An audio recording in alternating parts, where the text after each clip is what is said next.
জবান, জবানের অনেক শক্তি, এই জবানের অনেক শক্তি। এই জবান দিয়ে মানুষের অন্তর খুন করা যায়। এই জন্য বলে, হাদিসও আছে যে মানুষ সমাতা না যা, চুপ থাকো, কথা কম বলো। কথা কি? কম বলো।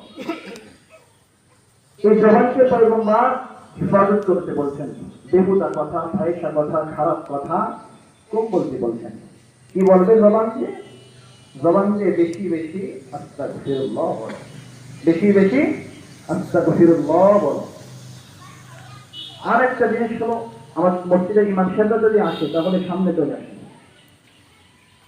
মসজিদের ইমাম সাহেবরা যদি আইসে থাকেন তাহলে সামনে চলে আসলে ভালো।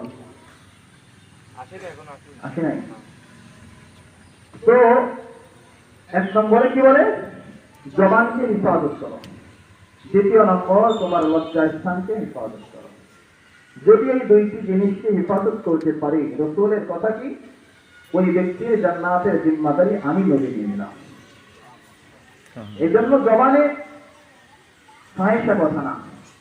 আরেকটা আমল শিখে আসছি আমরা যারা এখানে আছি, সবাই কম বেশি নামাজ পড়ি, হ্যাঁ, সবাই এখনো জোহরের নামাজ পড়ে আসছে, এখানে আমরা উপস্থিত হই।